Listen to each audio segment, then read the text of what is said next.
علیہ وسلم کی ذات اقدس مقدس پر حمد و ثنا اور درود و سلام کے بعد یہ دنیا اللہ تعالیٰ نے فائدے کے لیے بنائی ہے۔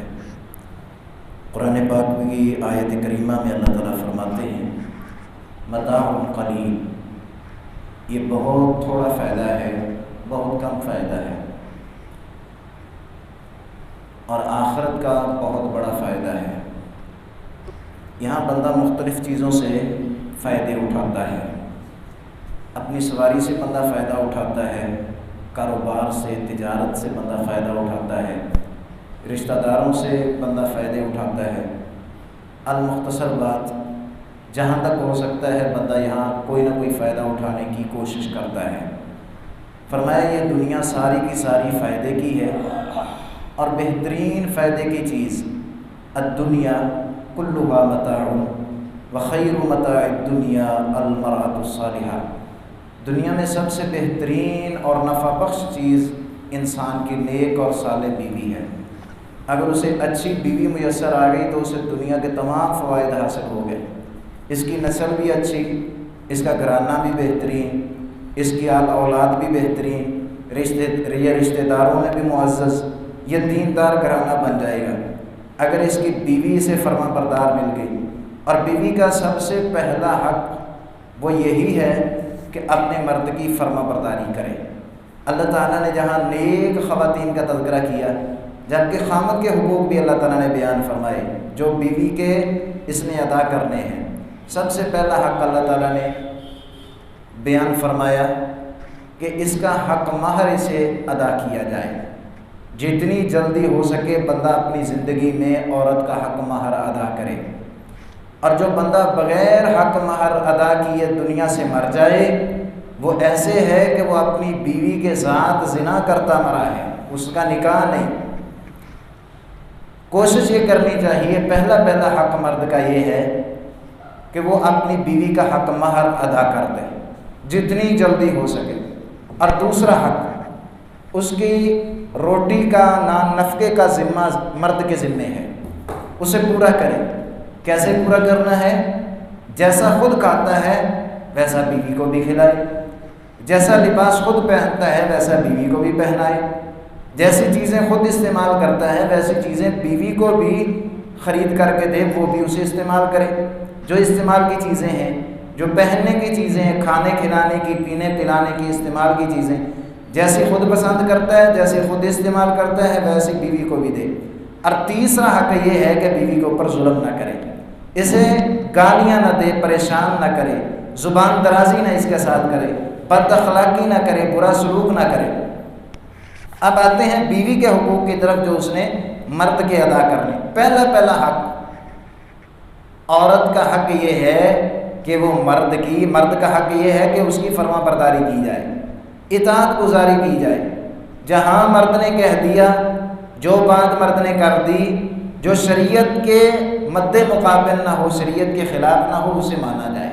اللہ تعالیٰ نے قرآن پاک میں ان خواتین کا تذکرہ کیا، الصالحات قانتات،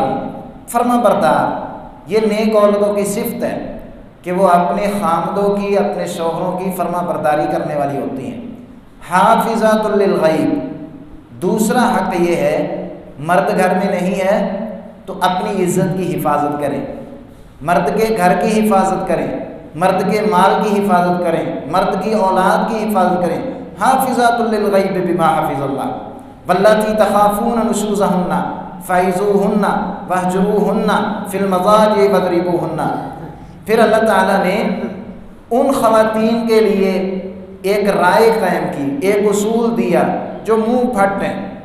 جو بدتمیزی پہ اتر آتی ہیں، جو شوہروں کی فرما برداری نہیں کرتی، بات نہیں مانتی۔ پہلی بات یہ ہے کہ انہیں نصیحت کی جائے، اور دوسری بات یہ ہے انہیں علیحدہ کیا جائے، ان سے علیحدگی اختیار کی جائے، دوری اختیار کی جائے، ان کے ساتھ کلام نہ کیا جائے، کھانا الگ کھایا جائے، اٹھنا بیٹھنا الگ کر دیا جائے، انہیں کچھ وقت کے لیے علیحدگی میں چھوڑ دیا جائے، ان کے ساتھ گفتگو نہ کی جائے۔ اور تیسری بات یہ ہے اگر سمجھانے کے باوجود، علیحدگی اختیار کرنے کے باوجود بھی ان کو سمجھ نہ آئے تو پھر ان کو مارا بھی جائے۔ ولا تضرب الوجہ، ان کے چہرے کے اوپر نہ مارا جائے، بد زبانی نہ کی جائے، انہیں تانے نہ دیے جائیں، انہیں ہلکا پھلکا مارا بھی جائے، اور اگر مار سے بھی کام نہ چلے، نصیحت پہ کام نہ چلے، علیحدگی اختیار کرنے سے بھی کام نہ چلے، تو پھر آخری حل یہ ہے کہ طلاق دے کے علیحدگی اختیار کر لی جائے۔ اور اگر طلاق کا مطالبہ عورت کرے، جسے خلا کہتے ہیں، تو عورت حق مہر واپس کرے گی، اور اگر بندہ طلاق دیتا ہے تو یہ حق مہر واپس نہیں لے گا، جو شرط شرائط طے ہوئی تھی نکاح کے وقت وہ پوری کرے گا۔ کوئی شرط میں 10 مرلے کا پلاٹ لکھوایا گیا، طلاق کی صورت میں وہ دے گا، 10 لاکھ لکھوایا گیا وہ دے گا، ادا کرے گا حق مہر کے علاوہ، شرائط پوری کرے گا۔ نہیں رہ سکتا کو طلاق دے دے، آسان طریقے سے علیحدہ ہو جائے۔ بہترین دنیا فائدے کی جگہ ہے، یہاں سے بہترین فائدہ جو بندہ اٹھا سکتا ہے وہ نیک بیوی کی صورت میں ہے۔ نیک بیویاں ان المسلمین والمسلمات والمؤمنین والمؤمنات والقانتین والقانتات، کئی مقامات ہیں قرآن پاک کے، اللہ تعالیٰ فرماتے ہیں میں ان کو قیامت والے دن بہت بڑا اجر عظیم عطا کروں گا، بہت بڑا اجر عطا کروں گا، بہت بڑا مقام و مرتبہ عطا کروں گا۔ بلکہ جناب رسول اللہ صلی اللہ علیہ وسلم نے یہ نصیحت بھی فرمائی، جب آپ خطبہ حجۃ الوداع بیان فرما رہے ہیں تقریباً، آپ نے اس میں یہ بات کی، فرمایا اتقوا اللہ، اللہ تعالیٰ سے ڈرتے رہو اور عورتوں کے حقوق ادا کرتے رہو، کیونکہ یہ تمہارے پاس قیدی بن کے آتی ہیں، یہ اپنے ماں باپ کے گھر میں آزاد ہوتی ہیں، اور جب تمہارے گھر میں آ جاتی ہیں تو یہ کئی خواہشات دبا کے بیٹھ جاتی ہیں، کئی باتیں یہ دبا کے بیٹھ جاتی ہیں، پھر جو خامد کہتا ہے وہی کرتی ہیں۔ فرمایا ان کے حقوق کے معاملے میں اللہ سے ڈرتے رہنا، ان کے حقوق ادا کرتے رہنا۔ اب دنیا سے جا رہے، آپ نے فرمایا الصلاۃ وما ملکت ایمانکم، نماز کا خیال رکھنا اور اپنے ماتحت لوگوں کا خیال رکھنا۔ ماتحت لوگوں میں ملازم آتے ہیں، ماتحت لوگوں میں وہ لوگ جو آپ کے نیچے رہ کے کام کرتے ہیں، ماتحت لوگوں میں وہ آتے ہیں جن کے اوپر آپ کا حکم چلتا ہے، ان میں بیوی بھی آتی ہے، آپ کی اولاد بھی آتی ہے، آپ کا ملازم بھی آتا ہے جو آپ کے ماتحت کام کرتا ہے، جنہیں آپ تنخواہ دیتے ہیں، ان کے حقوق کی آپ نے پابندی کی نصیحت فرمائی کہ ان کے حقوق کی پابندی کرنا۔ حضرت خدیجہ الکبریٰ رضی اللہ تعالیٰ عنہ کیسی بیوی تھی، اللہ پاک ہمیں بھی ایسی بیویاں نصیب فرمائے، نیک، فرما بردار، حوصلہ دینے والی۔ جناب رسول اللہ صلی اللہ علیہ وسلم ایک دن آئے، جب وحی آئی پہلی آپ گھبرائے گھر میں آئے، آ کے سارا ماجرا سنایا، طویل واقعہ مختصر کرتا ہوں۔ سیدہ خدیجہ الکبریٰ رضی اللہ تعالیٰ عنہ نے تسلی دی، کلا واللہ ما یخزیک اللہ ابدا، اللہ کی قسم کبھی بھی اللہ تعالیٰ آپ کو بے یار و مددگار نہیں چھوڑے گا۔ یہ نہیں کہا کہ آپ تو سارا دن گھر نہیں آتے، سارا دن غار ہرا میں بیٹھے رہتے ہیں، وہاں عبادت کرتے رہتے ہیں، گھر کا پتہ نہیں، یہاں آٹا ختم ہوا پڑا ہے، سبزی لانے والی ہے، یہ چیز نہیں، وہ چیز نہیں، یہ چیز نہیں، وہ چیز نہیں، میں تو ملکہ تھی عرب کی، میں تمہارے پاس آئی ہوں، آپ نے تو سارا کچھ قربان کر دیا، مجھے یتیم مسکین کا بنا کے بٹھا دیا، کنگال کر دیا، میرا مال ضائع کر دیا، آپ کام بھی کوئی نہیں کرتے، اس طرح کی باتیں نہیں کہی، بلکہ حضرت خدیجہ الکبریٰ رضی اللہ تعالیٰ کی زبان پہ جملے کیا ہے، ما یخزیک اللہ ابدا، بیوی ہو تو ایسی ہو جو آپ کو پریشانی کے عالم میں مزید پریشان نہ کرے، بلکہ آپ کو حوصلہ دے، آپ کو تسلی دے۔ اگر آپ کو ایسی بیوی دنیا میں میسر آ گئی تو اللہ تعالیٰ نے دنیا میں آپ کو جنت عطا کر دی۔ اللہ تعالیٰ سے دعا کرتے ہیں الہ العالمین ہمیں نیک بنائے، ہماری گھر والیوں کو اللہ تعالیٰ نیک بنائے، اللہ تعالیٰ ہمیں